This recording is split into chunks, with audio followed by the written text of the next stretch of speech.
یعنی مسلمانوں کے ساتھ ساتھ یہ نبی والا اسلام بھی نقلی اسلام بتاتے ہیں. عجیب بات ہے، پیدا انگریز کے دور میں ہوئے اور قرآن کے مالک بن بیٹھے، قرآن کے مالک بن بیٹھے. معاذ اللہ رب العالمین. حدیث کو چھوڑ کر قرآن پہ عمل ہو سکتا ہے؟ یہ لوگ حدیث کو نہیں مانتے ہیں، اہل قرآن. اور آج ان کی بھی انٹرنیٹ پہ اچھی خاصی تعداد ہے، چونکہ دین کو شارٹ کٹ کر رہے ہیں، آسان کر رہے ہیں، بہت سارا لولی پاپ دے رہے ہیں آسانی کا، تو لوگ اسی کو مزے سے چوس رہے ہیں کہ زیادہ پابندیاں نہیں ہے، آسانی آسانی ہے. بیٹے یہ آسانی قیامت میں تجھے پتا چلے گی اس کا انجام کتنا بھیانک ہے. تو اس ایک فرقے نے حضور کی بات یعنی محدثین کا انکار کیا کہ ہم محدثین کو نہیں مانتے، ہم حدیث کو نہیں مانتے، ہم ڈائریکٹ قرآن کو مانتے ہیں. ان سے کہنا قرآن سے ذرا 2 رکعت نماز ہی پڑھ کے دکھا دو. جتنے آن لائن سن رہے اہل قرآن، خدا کی قسم ایڑیاں رگڑ رگڑ کے مر جاؤں گے، بغیر حدیث کے قرآن پہ عمل ہو ہی نہیں سکتا ہے. تم اپنا کلمہ قرآن سے ثابت نہیں کر سکتے ہو، نماز تو بہت دور کی بات ہے. یہ وہ لوگ ہیں جو اصل میں دین کے دشمن ہیں. انہوں نے اپنا خوبصورت نام رکھ لیا اہل قرآن، قرآن والے. نام بڑا اچھا رکھتے ہیں، پڑھے نہ لکھے نام محمد فاضل. پھر ان کے بعد ان کے چھوٹے بھائی آئے اہل حدیث. یہ طبقہ کس سے الجھا؟ اہل قرآن کا، محدثین سے. دوسرے ان کے آئے، بولے ہم قرآن کے بعد حدیث کو تو مانتے ہیں لیکن فقہ کو نہیں مانتے ہیں، فقہ کو نہیں مانتے ہیں، اجماع کو نہیں مانتے، قیاس کو نہیں مانتے. تو انہوں نے اپنا نام رکھا اہل حدیث، قرآن والا، حدیث والا. انہوں نے اپنا نام رکھا اور مجتہدین سے الجھے. تو نبی کی حیثیت میں نے بتا دی. نبی قانون ساز ہے، شارع ہے، دین بنانے والا ہے. اللہ نے فرمایا وَلَوْ رَدُّوهُ إِلَى الرَّسُولِ، جب کوئی مسئلہ پیش آئے رسول سے پوچھو. اب رسول کے بعد فرمایا وَإِلَىٰ أُولِي الْأَمْرِ مِنْهُمْ، امر والوں سے پوچھو، فقہا سے پوچھو. مجتہدین یہ قانون ساز نہیں ہوتے ہیں، یہ اللہ و رسول کی جو باتیں ہیں اس کی گہرائی میں جا کر مسائل کا حل نکالتے ہیں، مسائل کا حل نکالتے ہیں. نبی معصوم ہے، مجتہدین معصوم نہیں ہیں، معجور ہیں. کیا ہے؟ باؤنس تو نہیں جا رہا ہے؟ میں سمجھ رہا ہوں یاد کر لوں گے تو بہت ساروں کو آپ پٹخنی دے دوں گے. نبی دین کے معاملے میں ہر مسئلے میں معصوم ہے، ایک لمحے کے لیے اس سے خطا نہیں ہوتی. لیکن قرآن نے اس کے بعد جن کو تحقیق کا حق دیا ہے وہ طبقہ معجور ہے، مطعون نہیں ہے، ان پر طعن نہیں کیا جائے گا. معجور یعنی اگر انہوں نے کوئی مسئلہ بیان کیا اور وہ مسئلہ غلط نکل گیا تب بھی انہیں ایک نیکی. کس بات کی ایک نیکی؟ کوشش کرنے کی. کس بات کی؟ کوشش کرنے کی. تب بھی انہیں ایک نیکی ملے گی. اب دیکھیے اس پر حدیث پاک ہے. مسند امام احمد جو گوگل کے مقلد ہے حدیث نمبر بہت مانگتے ہیں. مسند امام احمد اٹھا کر دیکھو، حدیث نمبر 17,926. اللہ کے نبی فرماتے ہیں، حضور فرماتے اذا حکم الحاکم فاجتہد فاصاب فلہ اجران. اگر مجتہد دین کا مسئلہ بتانے کی کوشش کرے اور صحیح مسئلہ بتائے تو اسے 2 نیکی ہے. ایک مسئلہ صحیح بتانے کی، دوسرا مسئلہ حل کرنے کی کوشش کرنے کی. پھر فرمایا وَإِذَا حَكَمَ فَاجْتَهَدَ فَأَخْطَأَ فَلَهُ أَجْرٌ. اگر اس سے غلطی ہو جائے تب بھی اسے ایک نیکی ضرور ملے گی. حضور فرما رہے ہیں اسے تب بھی ایک نیکی ضرور ملے گی چونکہ اس نے کوشش کی ہے. تو اللہ نے یہ حق دیا ہے مجتہدین کو. لیکن ایک فرقہ اٹھا جو مجتہدین سے یہ حق چھیننا چاہتا ہے، کہتا مجتہدین کی بات ماننے کی کوئی ضرورت نہیں ہے، صرف قرآن مانو، حدیث مانو. جبکہ اللہ کے نبی فرما رہے ہیں مجتہد جب دین کے معاملے میں کوشش کرتا ہے، صحیح بات کو پا لیتا ہے تو 2 نیکی ہے. اگر اس سے غلطی بھی ہو جائے تو اسے 1 نیکی ہے. لیکن یہ طبقہ مجتہدین سے وہ حق چھین کر خود دین میں تحقیق کرنے کی دعوے داری کر رہا ہے اور اپنا نام رکھ رہا ہے اہل حدیث. لیکن خدا کی قسم جس بنیاد پہ یہ اہل حدیث بنے پھر رہے لونڈے، یہ لفاڑے، یہ کالج کے جن کو کھڑے رہ کر جن کو استنجا کا ڈھنگ نہیں معلوم، مسنون طریقہ نہیں معلوم کہ موسم سرما اور گرما میں کتنے ڈھیلے لیے جاتے ہیں، یہ بڑے بڑے اماموں کی تحقیق پر ہاتھ صاف کر کے کہہ رہا ہے جیسے انہوں نے کہا محدثین کی مت مانو، ویسے یہ کہہ رہا مجتہدین کی مت مانو، ڈائریکٹ حدیث قرآن پڑھ کر تحقیق کرو، اور اپنا نام رکھا اہل حدیث۔ ان گھامڑوں سے ایک بات پوچھو کہ آپ کا نام کیا اہل حدیث؟ پھر یہ کہتے ہیں کہ اماموں نے دین کے 4 ٹکڑے کر دیے، حنفی، شافعی، مالکی، حنبلی، ٹکڑوں میں مت بٹو، وَاعْتَصِمُوا بِحَبْلِ اللَّهِ جَمِيعًا وَلَا تَفَرَّقُوا، اللہ کی رسی کو مضبوطی سے پکڑ کے اہل حدیث بنو۔ تو ان سے پوچھنا بھیا آپ انگریز کے دور میں پیدا ہوئے 150 سال پہلے، اور 150 سال میں کتنے فرقوں میں بٹے معلوم ہے؟ 50 فرقوں میں۔ کتنے؟ ہاں، میں کون سا اہل حدیث بنوں؟ ابھی میں حیدرآباد گیا مناظرہ کرنے، تو جن صاحب سے میرا مناظرہ تھا، اہل حدیث والے دامن جھاڑ رہے، نہیں ہم تو ان کو جانتے ہی نہیں، تم لوگ اپڈیٹ ہونا۔ تو اس نے بولا نہیں، میں نے 2018 میں اپنی جماعت بنائی ہے، اس کا میں ذمہ دار ہوں۔ بتاؤ 6 ہی سال ہوئے بیچارے کو پیدا ہو کر، اور ہم سے مناظرے کی بات کر رہا تھا۔ ہم تو پہنچ گئے حیدرآباد چھاتی پہ مونگ دلنے کے لیے، باقاعدہ بیٹھے رہے، ڈٹے رہے، مجتہد صاحب تشریف ہی نہیں لائے۔ ہم نے فون کر کے کہا بتاؤ کہاں آنا ہے، تو اس پر بھی راضی نہیں۔ بیٹے حنفیوں سے پنگا مت لینا ورنہ تمہاری بخیا ادھیڑ دیں گے۔ یہ جتنی بقراتی ہے یہ جاہل عوام کے سامنے کرنا، عمل بالقرآن اور عمل بالحدیث کی تمہاری پوری حقیقت ہم جانتے ہیں۔ انگریزوں کے منحوس قدم ہندوستان میں پڑے اور تب تمہارا وجود ہوا ہے، اور تم خود 50 فرقوں میں بٹے ہو، اور تم اپنے آپ کو اہل حدیث بولتے ہو۔ اے جو گلی کے اہل حدیثوں، ایک بات بتاؤ، جب میلاد پر ہم حدیث دیتے ہیں تو تم فوراً کہتے ہو یہ حدیث ضعیف ہے، جب ہم ناف کے نیچے ہاتھ باندھنے پر حدیث دیتے ہیں۔ اچھا ماشاءاللہ بہت زیادہ سمجھ گئے آپ، بتاؤ۔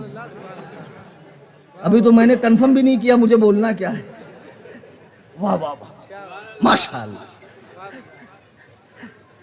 اصل میں یہ مقرر کو جوش دلانے کے لیے، ورنہ سمجھے تو یہ بھی نہیں میں آگے کیا بولنے والا ہوں۔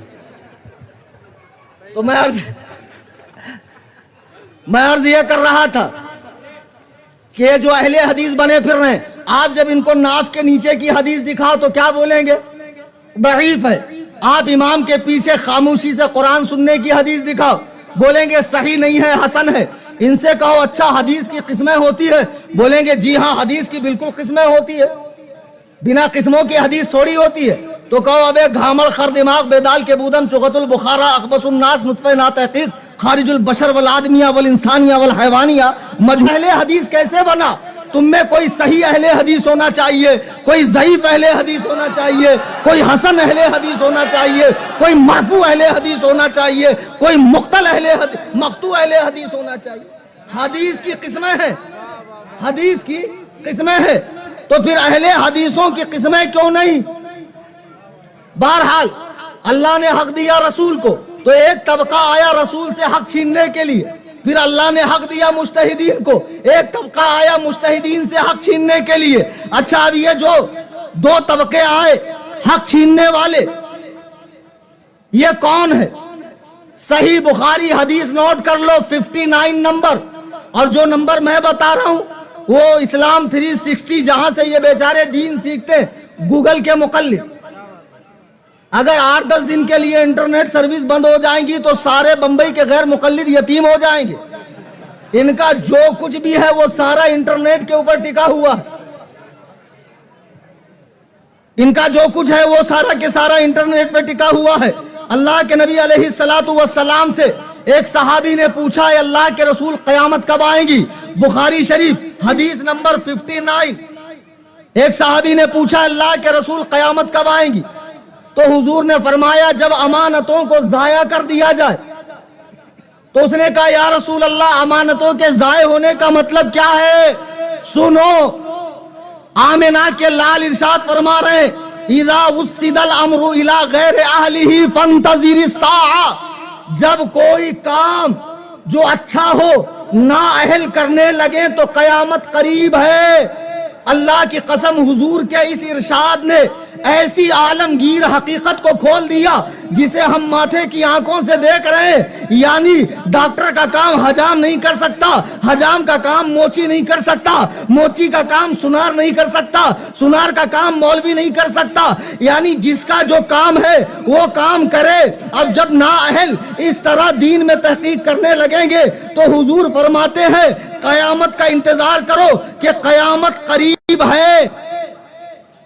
اب ہم تو دیکھ رہے ہیں کہ دین مدون ہو چکا, مذاہب بن چکے, اب بس عمل کرنا ہے. روٹیاں پکی ہے کھا لو. کچھ لوگوں کے پیٹ میں مروڑ اڑ گئی, کہا نہیں ہم ان کے مسئلوں کو نہیں مانیں گے, تحقیق کریں گے اور تحقیق کر کر ہم صحیح کو صحیح اور غلط کو غلط بتائیں گے. ایک بڑا خوبصورت نعرہ دیتے ہیں اہل حدیث, کیا ائمہ مجتہدین معصوم تھے؟ بتائیے. میں نے شروع میں کہا نا معذور تھے, معصوم نہیں. کہا اس لیے ہم ان کے مسئلوں کی تحقیق کرتے ہیں. اہل قرآن کہتے ہیں محدثین معصوم تھے؟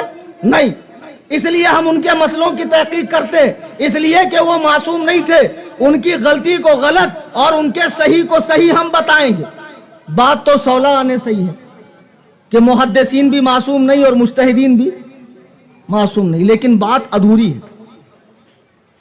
بات ادھوری ہے. اگر محدثین معصوم نہیں تو کیا اہل قرآن معصوم ہے؟ نہیں سمجھے. اگر مجتہدین امام اعظم ابو حنیفہ معصوم نہیں تو کیا یہ بمبئی کا لونڈا لفاڑا جس کو اردو تک لکھنی نہیں آتی ہے, میرے گھر کے وائی فائی میں لکھا تھا سنی لائن پڑھ رہا گدو الذی سنی لیون, بتاؤ جس کو پڑھنا نہیں آتا ہے یہ بے وقوف وہ 1400 سال پرانی ہستیوں سے لڑ رہا ہے, کہتا وہ معصوم نہیں. ابے وہ معصوم نہیں ہے تو کون سا معصوم ہے؟ لڑائی معصوم غیر معصوم کی نہیں ہے. اچھے سے سمجھو, لڑائی معصوم غیر معصوم کی نہیں ہے. ایسا نہیں ہے کہ ابو حنیفہ معصوم نہیں اور اہل حدیث معصوم ہے, نہیں, دونوں معصوم نہیں ہے. لڑائی ہے اہل اور نااہل کی. کس کی لڑائی ہے؟ اللہ کی قسم محدثین اپنے فن میں پوری امت کا اجماع ہے, علم حدیث میں محدثین اہل ہیں. آج کے دور کے اہل قرآن کتنے بڑے ادیب ہوں, مصنف ہوں, بلیغ ہوں, فصیح ہوں, کتنے ہی زیادہ علم رکھنے والے ہوں, چاہے وہ اسلم جیراج پوری ہو, عبداللہ چکڑالوی ہو, یا پھر غلام پرویز ہو, یا جاوید احمد غامدی ہو, یا شیخ محمد ہو, کتنے ہی قابل ہو, لیکن فن حدیث میں ابھی یہ چون کا مربع ہے, یہ اہل نہیں ہے. محدثین اہل ہیں.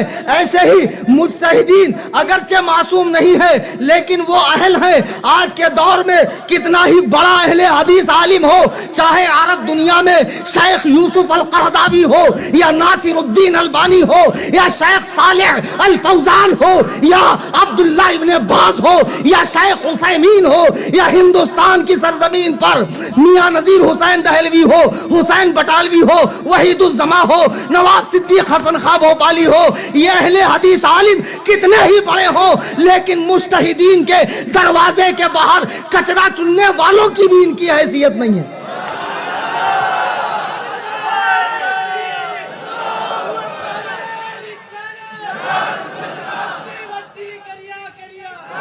بھائی ٹائم کم.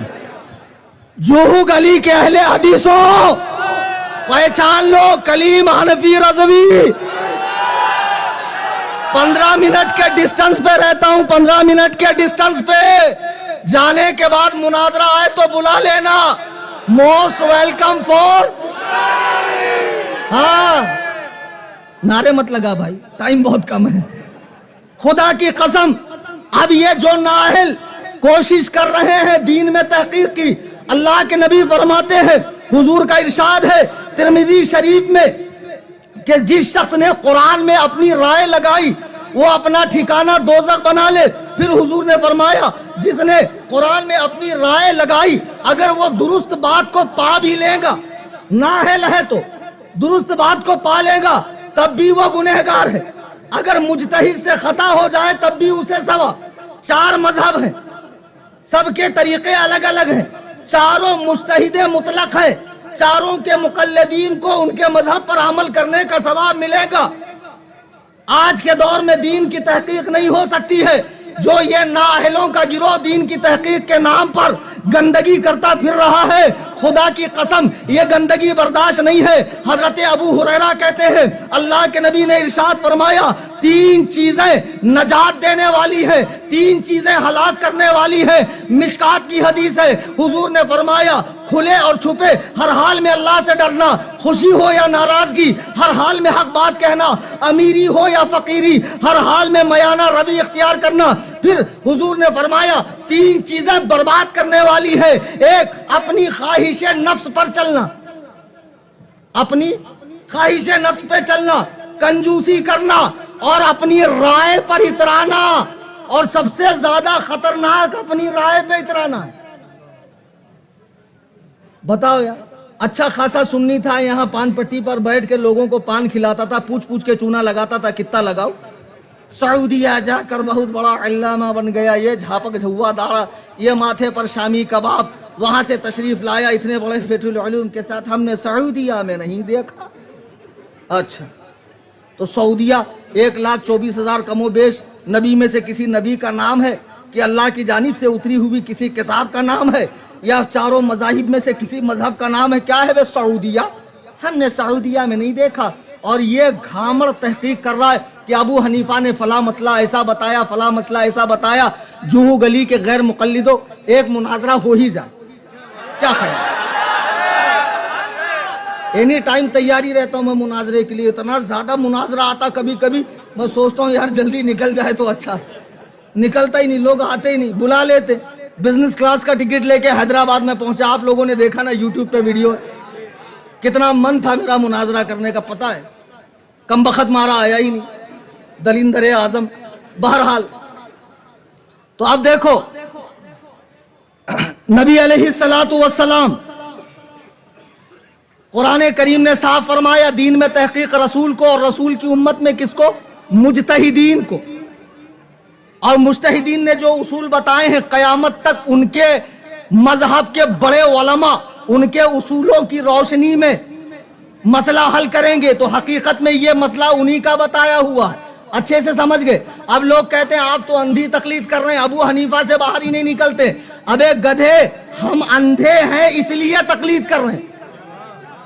ہم اندھے، لیکن ہمارا جو ڈرائیور ہے بس کا وہ آنکھ والا ہے، اور وہ ہم کو ہر کھائی سے، ہر کھڈے سے، ہر خطرے سے بچا کر منزل مقصود تک لے جاتا ہے. اور جن کی تم تقلید کر رہے ہو وہ ڈرائیور بھی اندھا، تم بھی اندھے، اور تم سب کا ٹھکانہ جہنم سے ایک اسٹاپ پہلے. اچھا آج ایک مسئلہ حل کر کے میں اٹھوں گا انشاءاللہ، بڑا مزہ آئے گا. باتیں تو بہت کرنی تھی لیکن اتنے وقت میں گنجائش نہیں ہے، وقت اتنی اجازت نہیں دے رہا ہے. آج کل غیر مقلدین رفع یدین کے مسئلے میں ہاتھ اٹھانے میں، رکوع میں جاتے، رکوع سے اٹھتے اور تیسری رکعت کے بہت ہلہ مچاتے. شیخ عبد القادر جیلانی رفع یدین کرتے تھے، کرتے ہوں گے تو کیا ہوا؟ شیخ عبد القادر جیلانی غوث پاک رفع یدین کرتے تھے تو کرتے ہوں گے. وہ حنبلی ہیں، ہم ان کے مرید ہیں، مقلد نہیں ہیں. ہم ان کے کون ہیں؟ مقلد نہیں ہیں. ہمارے امام شریعت امام اعظم جو ان سے بھی 500 سال پہلے کے. ہم نے ابو حنیفہ کو امام شریعت بنایا ہے. اب بہت ہلہ ہوتا ہے کہ رفع یدین پر اتنی حدیثیں ہیں، 400 حدیثیں، 1200 حدیثیں، 1300 حدیثیں. میرا اعلان سن لو، مولانا عارف مصباحی کی موجودگی میں اور دیگر مفتی عرفان سبحانی، مولانا توکل اور بھی علماء کی موجودگی میں، رفع یدین کرنے کی ایک بھی ایسی حدیث نہیں ہے جس میں اضطراب نہ ہو. ایک بھی حدیث نہیں. اگر غیر مقلد ایک حدیث لا کر دے رفع یدین کی جو صحیح، صریح، مرفوع اور غیر معارض ہو، اللہ کی قسم اس کے وزن کے برابر میں اسے سعودی ریال دوں گا. اور ٹائم قیامت کی صبح تک ہے. میں نہیں رہا کسی حنفی عالم کے پاس لے کر آنا رفع یدین منسوخ ہے، منسوخ ہے. آئیے قرآن کریم 18واں پارہ نوٹ کر لو، سورہ مومنون کی آیت نمبر 1-2. قد افلح المؤمنون الذین هم فی صلاتهم خاشعون. اللہ فرما رہا ہے کہ کامیابی کو پہنچے وہ مومنین جو اپنی نمازوں میں خشوع اختیار کرتے ہیں۔ اس آیت کی تفسیر حضرت عبداللہ ابن عباس جو حضور کی زوجہ حضرت میمونہ کے بھانجے ہیں، ایک مرتبہ سرکار گھر سے باہر نکلے، دیکھا پانی رکھا ہے وضو کے لیے، پوچھا کس نے رکھا؟ ام المومنین حضرت میمونہ نے کہا میرے بھانجے ابن عباس نے رکھا۔ اللہ کے نبی نے دعا دی، اللہم فقہہ فی الدین وعلمہ التاویل، اے اللہ ابن عباس کو قرآن کا علم عطا فرما، دین کی سمجھ عطا فرما اور تفسیر کا علم عطا فرما۔ بتاؤ نبی کی دعا رد ہو سکتی ہے؟ نہیں ہو سکتی۔ سرکار نے ابن عباس کو دعا دی۔ ابن عباس کا لقب ہے حبر الامہ، ترجمان القرآن، قرآن کی تفسیر انہوں نے لکھی ہے، تفسیر ابن عباس جس کا صفحہ 212 ہے۔ وہ اس آیت کے بارے میں لکھتے ہیں مخبتون متواضعون لا یلتفتون یمینا ولا شمالا ولا یرفعون ایدیہم فی الصلاۃ، کہ خاشعون سے مراد وہ ہے، یہ ہے کہ لوگ ہلے نہیں ڈلے نہیں، لوگ چی بچی نہ ہو اور نماز میں رفع یدین نہ کریں۔ یہ لوگ قرآن کے تفسیر سے ثابت ہو۔ حضرت امام حسن بصری رحمہ اللہ حضرت علی کے صحابی ہیں، صحبت میں رہنے والے اور افضل التابعین ان کا لقب ہے۔ تفسیر سمرقندی جلد 2 صفحہ 208 پر فرماتے ہیں خاشعون الذین لا یرفعون ایدیہم فی الصلاۃ الا فی التکبیرۃ الاولی، کی آیت میں جو فرمایا گیا خاشعون، اس سے مراد وہ ہے جو نماز میں پہلی تکبیر کے علاوہ رفع یدین نہیں کرتے۔ رفع یدین دو ہیں، کتنے؟ ایک مسلم ایک متنازع۔ مسلم یعنی جب نماز شروع کرتے ہیں تو حنفی ہو، شافعی ہو، مالکی ہو، حنبلی ہو، شیعہ ہو، اہل حدیث ہو، دیوبندی ہو، بریلوی ہو، تمام کے نزدیک پہلا رفع یدین یہی سنت ہے۔ اس کے بعد رکوع میں جاتے، رکوع سے اٹھتے یا پھر تیسری رکعت کے لیے اٹھتے ہوئے یہ رفع یدین منسوخ ہو چکا ہے، یہ رفع یدین منسوخ ہو چکا ہے۔ اب اس کے حوالے سے آپ دلائل دیکھیں۔ بخاری کا بہت نام لیتے ہیں بھائی لوگ، یہ اور بات ہے کہ ان کو بخاری کا پورا نام نہیں آتا ہے۔ حدیث نمبر 828 لے لو۔ حضرت ابو حمید ساعدی ایک صحابی ہیں، کہتے ہیں صحابہ کرام بیٹھے ہوئے تھے، حضور کی نماز کا ذکر ہوا تو میں نے کہا میں تم سب میں سب سے زیادہ حضور کی نماز جانتا ہوں۔ حدیث نمبر 828، صحابی ابو حمید ساعدی کھڑے ہوئے کہ حضور کو میں نے کس طرح نماز پڑھتے دیکھا، تو فرماتے ہیں آپ کھڑے ہوئے، کہا دیکھو حضور نے اللہ اکبر کہہ کر ہاتھ باندھا، کندھے تک ہاتھ کر کے اللہ اکبر کہہ کر ہاتھ باندھا، پھر آپ جب رکوع میں گئے تو آپ نے گھٹنے کو پوری مضبوطی سے پکڑا، پھر جب آپ کھڑے ہوئے تو آپ کے جوڑ سیدھے ہو گئے، پھر سجدے میں جانے کے بعد ہاتھ کو اپنی حالت پہ رکھا، پھر پہلے قاعدہ میں الٹے پیر پر بیٹھ کر سیدھے پیر کو کھڑا کیا اور پیر کی انگلی قبلے کی طرف کی، اور آخری قاعدے میں الٹے پیر کو آگے کر کے سرین کے بل بیٹھ گئے۔ دیکھو حضرت ابو حمید ساعدی نے حضور کی پوری نماز پڑھ کر بتا دی۔ رفع یدین کب کیا نہیں بتایا، ہے بخاری کے اندر۔ او بخاری والو، بہت بخاری کی دھونس دیتے ہو۔ اب اور آئیے، ابو داؤد شریف سیاہ ستہ میں سے ایک کتاب ہے، حضرت برا بن عازب کی روایت ہے ان رسول اللہ صلی اللہ علیہ وسلم کان اذا افتتح الصلاة رفع یدی الی قریب من اذنی ثم لا یعود، اللہ کے حبیب جب نماز شروع کرتے تو اپنے دونوں ہاتھوں کو کان کی لو تک لاتے اور پھر دوبارہ نہیں اٹھاتے، دوبارہ نہیں اٹھاتے۔ اچھا ایک حدیث میں ہے یہاں تک اٹھاتے، ایک ہے میں یہاں تک اٹھاتے۔ امام اعظم کا مذہب دیکھو کتنا محتاط مذہب ہے، پہلے وہ قرآن دیکھتے ہیں، پھر حدیث دیکھتے ہیں، پھر ضعیف حدیث ملے تو اسے بھی نہیں چھوڑتے، اگر وہ بھی نہ ملے تو صحابہ کا عمل دیکھتے ہیں، وہ بھی نہ ملے تو پھر اجتہاد کرتے ہیں، پھر قیاس کرتے ہیں۔ اب حدیث میں حضور نے یہاں تک اٹھایا، بخاری 828 اور ابو داؤد حدیث نمبر 750 کہ حضور نے کان کی لو تک اٹھایا، پھر رفع یدین نہیں کیا۔ تو جب ہم نماز میں اللہ اکبر کہتے ہیں تو جاتا تو یہیں سے ہے نا، یہاں سے جا کر یہاں پہنچتا ہے نا، دونوں حدیثوں پر عمل ہوا کہ نہیں؟ خدا کی قسم حنفی مذہب سب سے زیادہ محتاط مذہب، قرآن کی تفسیر سے ثابت ہو گیا کہ حضور علیہ الصلوۃ ثابت ہوا کہ نماز میں رفع یدین کی اجازت نہیں ہے، وہ خشوع کے خلاف ہے۔ ابو حمید ساعدی نے نماز پڑھ کر بتائی، رفع یدین کا ذکر نہیں کیا۔ حضرت برا بن عازب نے ابو داؤد کی حدیث نمبر 750 حضور کے عمل بتایا کہ حضور دوبارہ نماز میں ہاتھ نہیں اٹھاتے۔ اب سنیے، عبداللہ ابن مسعود وہ صحابی ہیں جو ہجری 6 میں اسلام لے کر آئے، معذرت کے ساتھ عبداللہ مسعود وہ صحابی ہیں جو 6 نمبر کے مسلمان ہیں، مکے میں اسلام لے کر آئے۔ کتنے نمبر کے مسلمان ہیں؟ ہجرت سے پہلے کے مسلمان ہیں۔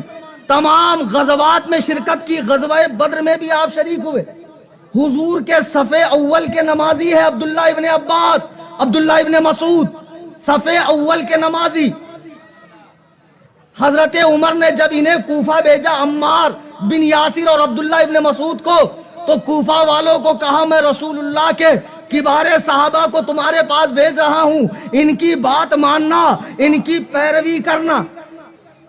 حضرت عمر فرما رہے ہیں عبداللہ ابن مسعود کبار صحابہ میں سے ہیں، سرکار نے 4 صحابہ سے قرآن سیکھنے کا حکم دیا، ان میں ایک نام عبداللہ ابن مسعود کا بھی ہے۔ اب آئیے ترمذی شریف حدیث نمبر 257، حضرت عبداللہ ابن عباس فرماتے ہیں، حضرت عبداللہ ابن مسعود فرماتے ہیں الا اصلی بکم صلاۃ رسول اللہ صلی اللہ علیہ وسلم، کیا میں تمہیں حضور کی طرح نماز پڑھ کر نہ بتاؤں جس طرح حضور پڑھتے تھے؟ پھر فصلی فلم یرفع یدیہ الا فی اول مرہ، کہ آپ نے نماز شروع کی اور ایک ہی مرتبہ ہاتھ اٹھایا۔ بار بار ہاتھ اٹھانے والوں، نماز کی حالت میں بار بار ہاتھ اٹھانے والوں، تم کہتے ہو حنفیوں کے پاس دلیل نہیں ہے، تو دلیل بیچارے یہ اسٹور چلانے والے سے، وہ بھٹیار خانہ چلانے والے سے پوچھیں گا تو کیسے ملے گی بے؟ جو شیخ الحدیث صاحب ہے ان کے پاس آئیں گا تب نہ ملے گی، دلیل کہاں ڈھونڈتا؟ ایک گدھہ الذی ہم کو فون کر کے پوچھ رہا ہے، بولے مولانا کیا حضور نے رفع یدین سے منع کیا؟ تو میں نے کہا کیا حضور نے رفع یدین کرنے کا حکم دیا؟ سوال دیکھو اور جواب دیکھو۔ مجھ سے پوچھا کیا حضور نے رفع یدین سے منع کیا؟ تو میں نے کہا کیا حضور نے رفع یدین کرنے کا حکم دیا؟ بولتا نہیں کیا تو ہے نا۔ تو میں نے کہا کیا تو ہے نا کا جواب ہے چھوڑا تو ہے نا۔ کیا تو ہے نا کا جواب کیا ہوتا؟ لیکن حضور نے منع بھی فرمایا۔ یہ تو عبداللہ ابن عباس ہے، اور سنو امام ترمذی فرما رہے ہیں قال ابو عیسیٰ حدیث ابن مسعود حدیث حسن، یہ حدیث حسن ہے۔ امام ترمذی کا حسن صحیح ہوتا ہے، اور پھر فرماتے ہیں بہت سے اہل علم صحابہ اور تابعین کا اس پر عمل ہے۔ آپ نے تفسیر سنا، آپ نے بخاری کی حدیث سنی، آپ نے ابو داؤد کی حدیث سنی، اب سنیے صحیح مسلم کی حدیث، حضور نے رفع یدین سے منع کیا ہے۔ جو لوگ ہم کو کہتے ہیں نا منع دکھاؤ منع دکھاؤ، ان سے کہنا بے وقوفو، تم کو 3 ہی مقام پہ رفع یدین کی حدیث ملی، رکوع میں جاتے رکوع سے اٹھتے اور تیسری رکعت میں اٹھتے ہوئے۔ سنن نسائی اٹھاؤ، ابن ماجہ اٹھاؤ، ترمذی اٹھاؤ، رفع یدین عند السجود کی بھی حدیث ہے، 2 سجدوں کے بیچ میں۔ حضرت مالک بن حویرث صحابی ہیں، فرماتے ہیں حضور ہر تکبیر کے ساتھ رفع یدین کرتے تھے، ہر۔ تو ان سے پوچھو ان رفع یدین کو تم نے کیوں چھوڑا؟ سجدوں کے رفع یدین کو آپ نے کیوں چھوڑا؟ دوسری رکعت کے لیے اٹھتے ہوئے رفع یدین کو کیوں چھوڑا؟ تو جس بنیاد پہ تم اسے منسوخ سمجھتے ہو، ہم بھی اسی بنیاد پر ان 3 مقامات کے رفع یدین کو منسوخ سمجھتے ہیں۔ ختم ہو گیا، بات نہ کافی ہے نہ تمام ہے جی۔ چلیے میں ایک حدیث سنا دوں مسلم شریف کی، غیر مقلدین بھی آن لائن بہت غور و خور سے سن رہے ہیں۔ حضرت جابر بن سمرہ ایک صحابی ہیں، کہتے ہیں ہم لوگ نماز پڑھ رہے تھے، خرج علینا رسول اللہ صلی اللہ علیہ وسلم مالی اراکم رافعی ایدی کانہا اذناب خیل شمس، کہ ہم لوگ نماز پڑھ رہے تھے تو حضور نے ہمیں رفع یدین کرتے دیکھا، تو فرمایا میں تمہیں بدکے ہوئے گھوڑے جیسے وہ دم ہلاتے ہیں ایسے بار بار ہاتھ اٹھاتے کیوں دیکھ رہا ہوں؟ اسکنوا فی الصلاۃ، نماز میں سکون اختیار کرو۔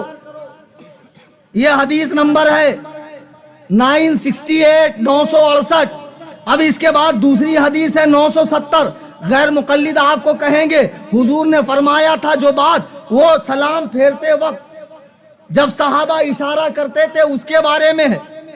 صحابہ کا ایک مزاج تھا جب وہ السلام علیکم ورحمت اللہ کہتے تو ہاتھ اٹھا کر سلام کرتے، تو وہ حدیث دوسری ہے، اس کا حدیث نمبر ہے 970۔ اس کے راوی بھی حضرت جابر بن سمرہ ہے، وہ کہتے ہیں ہم لوگ رسول اللہ صلی اللہ علیہ وسلم کے ساتھ نماز پڑھ رہے تھے تو حضور نے ہمیں ہاتھ اٹھاتے دیکھا تو فرمایا علام تؤمنون بایدیکم کانھا اذناب خیل شمس، میں تمہیں ہاتھ سے اشارہ کرتے دیکھ رہا ہوں، چپ چاپ اپنے ہاتھوں کو اپنے رانوں پر رکھو، یعنی ہاتھ اٹھانے سے منع کیا۔ غیر مقلد کہتے ہیں دیکھو جو حدیث آپ کو بتائی گئی وہ سلام میں ہاتھ اٹھانے کی ممانعت تھی، سلام تو نماز کے ختم ہونے پر کیا جاتا ہے، تو جو چیز نماز کے ختم ہونے پر نماز کے سکون کو برباد کرتی ہے، اگر وہ نماز کے اندر ہو ہاتھ اٹھانا تو اس سے کتنا خلل آئے گا۔ وہ حدیث الگ ہے، یہ الگ ہے، وہ بھی جابر بن سمرہ سے ہے، یہ بھی جابر بن سمرہ سے ہے، لیکن اس کے راوی تمیم بن طرفہ ہے اور اس کے عبید اللہ بن قبطیہ ہے۔ اس میں ہے کہ ہم نماز پڑھ رہے تھے اور حضور نے ہمیں ہاتھ اٹھاتے دیکھا رفع ایدی، اور دوسری حدیث میں ہے ہم حضور کے ساتھ نماز پڑھ رہے تھے تو حضور نے ہاتھ کے اشارے سے سلام کرنے کو منع فرمایا۔ عزیزان ملت اسلامیہ، ہم حنفی ہیں الحمدللہ ثم الحمدللہ، اور انشاءاللہ بروز قیامت ہمارا رب ہمیں یہ کہہ کر پکارے گا اے حنفیوں ادھر آؤ، ہم پورے شان کے ساتھ امام اعظم کے جھنڈے تلے اپنے رب کے حضور حاضر ہوں گے انشاءاللہ۔ اور یہ جتنے پدہ پدی کے شوربے نکلے ہوئے ہیں تحقیق کے نام پر، یہ لونڈے ان کے بہکاوے میں نہ آئے، نہ ان کی پوری جماعت کو حدیث و قرآن پڑھنا نہیں آتا ہے۔ وقت بہت مختصر ہے ورنہ انشاءاللہ بہت قاعدے سے ان کی کلاس لیا ہوتا۔ بس ایک گزارش ہے، بات تو ابھی ناتمام رہ گئی، مکمل بات سننے کے لیے میرے چینل سے جڑ جائیے۔ واٹس ایپ پر ہمارا چینل ہے سنی جمعیت الاعناف۔ آسان صورت یہ ہے کہ آپ واٹس ایپ پر جائیں، واٹس ایپ میں اپڈیٹس میں جائیں، اوپر کیمرے کے بازو میں سرچ کا بٹن ہے، وہاں سنی ٹائپ کریں، نیچے سنی جمعیت الاعناف آئے گا، اس پہ کلک کریں، فالو کریں، بیل آئیکن کو دبائیں، اس کے اندر سارے باطل فرقوں کی طبیعت سے ٹھکائی ہوتی ہے، جڑ جائیے اس سے۔ چلیے دوران تقریر قرآن کریم پڑھنے میں، حدیث پاک کے الفاظ بولنے میں مجھ سے کوئی غلطی خطا ہوئی ہو سبقت لسانی سے، میں اللہ کے حضور معافی چاہتا ہوں۔ استغفر اللہ رب من کل ذنب واتوب الیہ، لا الہ الا اللہ محمد رسول اللہ صلی اللہ علیہ وسلم۔ مناظر اہل سنت